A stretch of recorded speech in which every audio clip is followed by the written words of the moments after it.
rational thinking is different in Islam from the Western perspective. You see here, and you can see it's used in dialogue and debate. Okay, so the use. But the reality of rational thinking is the use of argument. It is, you are talking about reasoning. Okay. Another thing is, whenever there is a refutation of a faulty reasoning raised by the disbelievers or non-believers. So again, what is used here, the preferable, it is for the reciter, is for the reader. The preference here is the rational thinking. And this teaches us one very important thing to all participants. When you acquire and train yourself through the Quran with the use of being, well-versed in all different thinking styles and how they are used, you see, this is good for also, as I said earlier, this is good to apply in real life. So like, if you are in a situation, so if it's a lawyer, you are talking about the court. If it's like, or you are talking about usually when you talk about debates in classroom, the dialogue between the lecturer or the teacher and the student. You see, if it's a debate or a dialogue, the best thing to use is rational thinking. So that's what we learn from the Quran. Okay, let's go. Let's go to the next one. I will skip. Reflective, the next one is reflective or contemplative thinking. Okay, here I would like to take or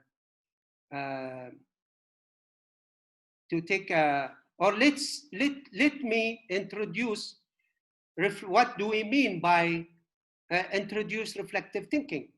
Reflective thinking is to bring the reader attention to the Quran and the great creation of Allah, to draw the attention of the reciter either to the universe or to the Quran, what has been mentioned in the Quran. And even, by the way, what has been created by Allah in the universe will be mentioned in the Quran. Okay, another way. This is related to tadabbur. And tadabbur, or reflection, or contemplating, okay? Either this contemplating related to the Quranic verses themselves, so that we get wisdom, or it's related to the universe, to the creation of Allah, subhanahu wa ta'ala. Which means that it is for two purposes. One is that when we contemplate upon those creations, this will lead us to Iman, to faith. Okay, that's one thing. But there is another thing, and that is when we contemplate upon those also universal phenomena, this will lead to many other facts. That the Quran, some scholars use it as that the Quran is the word of Allah. Okay? And because some of those phenomena, as we will explain in the scientific thinking. Okay, that's my next comment.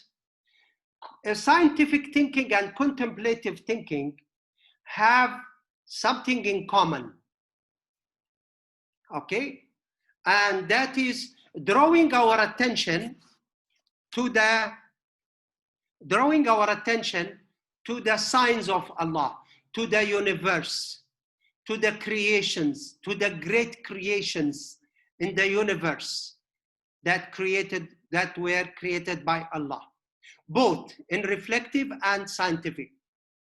Okay? But in reflective,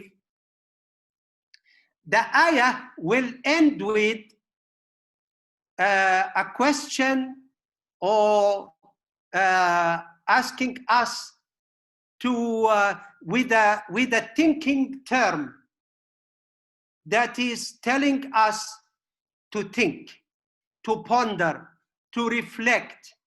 Okay? So let's say either the creation of mountains, oceans, this and that. Okay?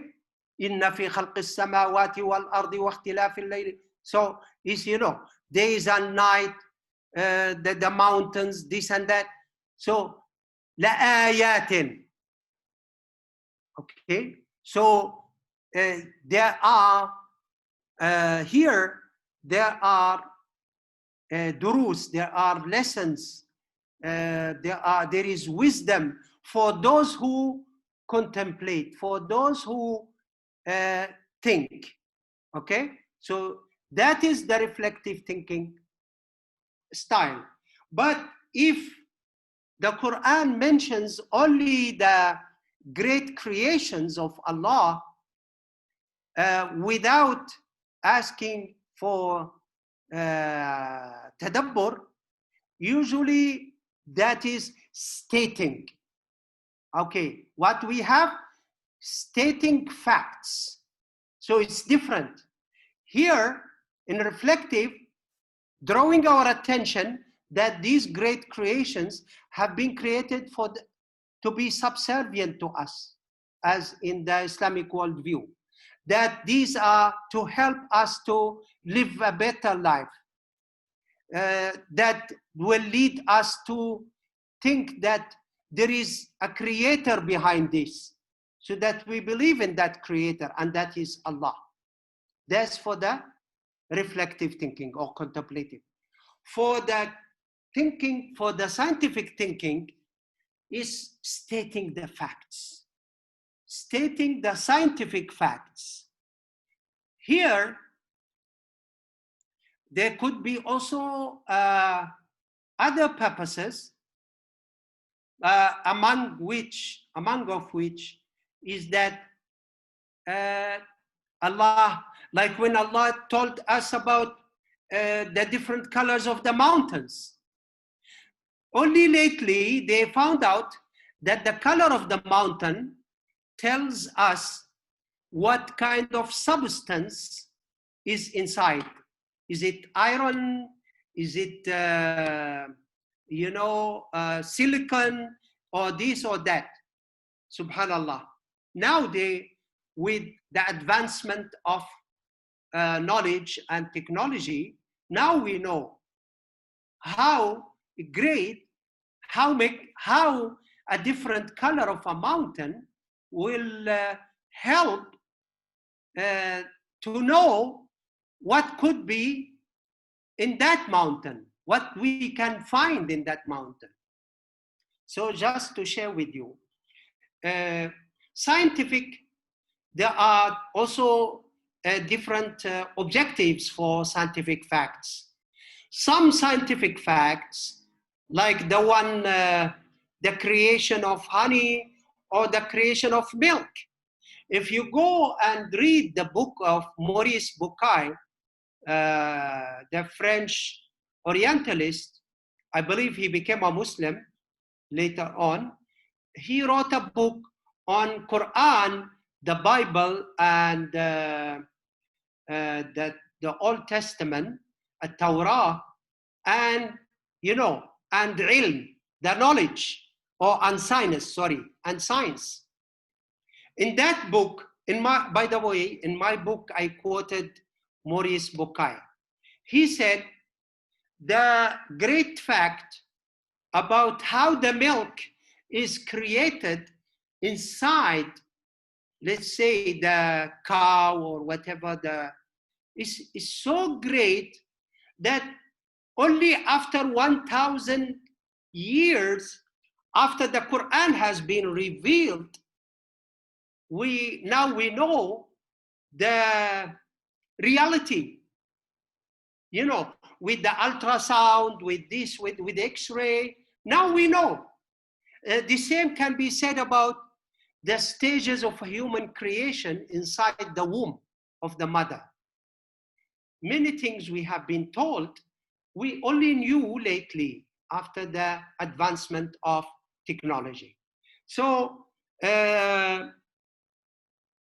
scientific thinking, for one thing is for discoveries, for a better life, for, you know, to explore and discover the what we call it, the divine laws, etc. Substances. But for the reflective, it's more, it has maybe different, it has different, could be have a different objectives. But however, both of the thinking styles have things in common. Someone might claim a reflective thinking is actually a scientific thinking, and every scientific thinking is actually a reflective thinking. You may claim that. Okay, so I hope that this is okay. These are the objectives of a reflection. Okay, appreciation of Allah's creation, self-tranquility, remembrance of Allah, reminder of obligations, observing and noting and exploring the universe. MashaAllah. These are the objectives.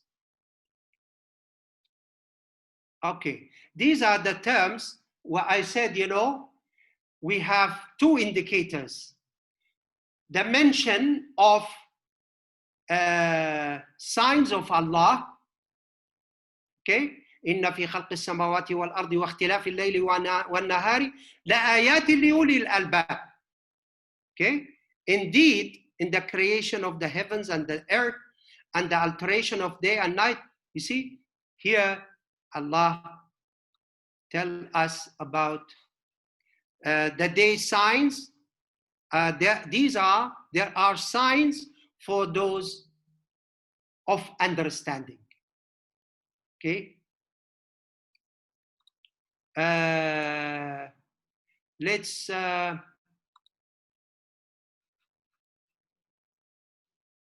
go to another style. That's my favorite, one of my favorite. Visual thinking style. We, well, for visual thinking style, maybe we can, by this we will be able to maybe have covered at least 5 or 6 thinking styles. We don't have to cover all. At least you have an idea, all discussed in my book, in textbook, but at least you have an idea. Okay, 5 to 6. Let me finish with visual thinking style. Visual thinking style is the use of an image to communicate messages.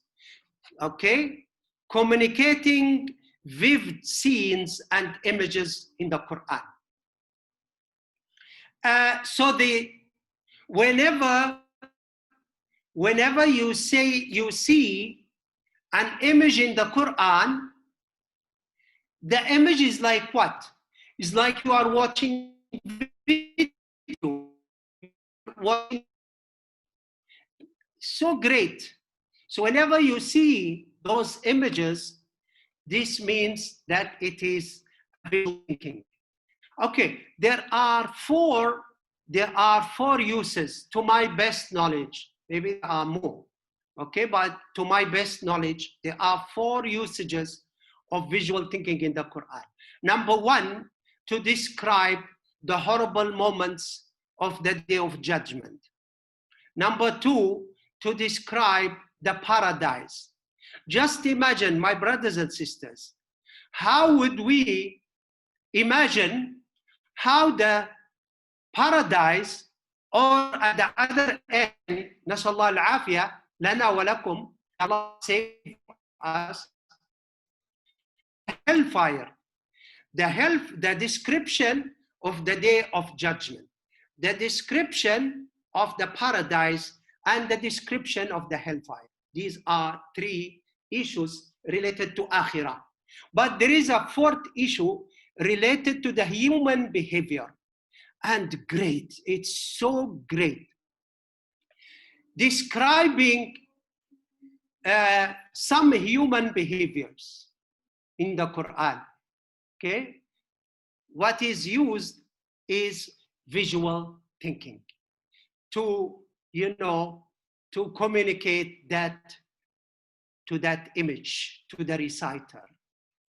Okay, so maybe we can explore a few examples, and then here I would go through those two examples because, you can also refer to my early discussion about the three issues related to the day hereafter.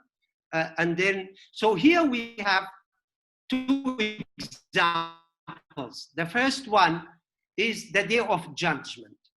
أعوذ بالله من الشيطان الرجيم بسم الله الرحمن الرحيم يا أيها الناس اتقوا ربكم إن زلزلة الساعة شيء عظيم يوم ترونها تذهل كل مرضعة عما أرضعت وتضع كل ذات حمل حملها وترى الناس سكارى وما هم بسكارى ولكن عذاب الله شديد. So here in Surah Al-Hajj, the beginning of Surah Al-Hajj, Allah is describing these horrible moments when the day of judgment comes. That's on earth, the ending moments, how they look like. The mother feeding their babies will throw their babies. People will be walking like drunk, but they are not. You see, they are walking like drunk, but they are not drunk, but it's because of the severe punishment. So that's the first example. The second example is for describing the human behavior. فما لهم عن التذكرة معرضين كأنهم حمر مستنفرة فرت من قسرة. Allah subhanahu wa ta'ala here, even though we are talking about visual, but you see, describing those who turn away from the message of Allah. How? It's like here also visual thinking and analogical thinking is used. And, 3 or 4. فَمَا لَهُمْ. So that's inquisitive. فَمَا لَهُمْ عَنِ التَّذْكِرَةِ مُعْرِضِينَ. You see now, then what is the matter with them? Subhanallah. كَأَنَّهُمْ حُمُرٌ مُسْتَنْفِرَةٌ. They look like they are turning away from the message of Allah as if they are zebras turning away from a lion.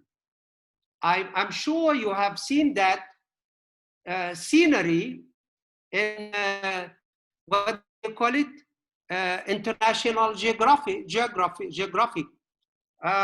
channel. Okay, you can see that the scene is used here. It's used. So the analogy is there. There is a question. Okay. There is a description of a human behavior. It's a misconduct. It's described so beautiful and in a very powerful way. Okay, so these are some of the examples. I think we have covered about 6 already, thinking styles. The time, I believe, is over already. So it's up to Brother Shahran whether we stop here, and then we will continue, inshallah, for another session on thinking styles. That's what I suggest. If the participants agree, I want your, for the participants, we have about 180, 188 or 190. I want your view, brothers and sisters. Whether we continue next session, please let Brother Shahran know whether you want to continue another session on thinking styles in the Quran. I'm ready, inshallah. جزاكم الله خيرا وبالله التوفيق والهداية والسلام عليكم ورحمة الله وبركاته. Waalaikumsalam warahmatullah, Prof. It's a very clearly explain all the terms, inshallah. Prof, we can also extend our class for the next August and September. We can extend another 7 weeks, inshallah. We'll discuss about it better. Okay. Because okay. the like so then, Brother Shahran, if the participants agree, we will have next time we continue with that thinking styles in the Quran. Inshallah. Like our class for Islam and knowledge, Islamic worldview, they cannot cover in 7 weeks because the topic is so broad. So they requested for 2 terms, at least 14 weeks. Okay. Can do the same for creative. Maybe it's up to you. We go for 10 or whatever, inshallah. Okay, brothers and sisters, because the time is up, because some of us may have some other commitment. So we'll see you again, Prof, next week, inshallah, next Sunday, same time, same day. Inshallah. Assalamualaikum warahmatullahi wabarakatuh.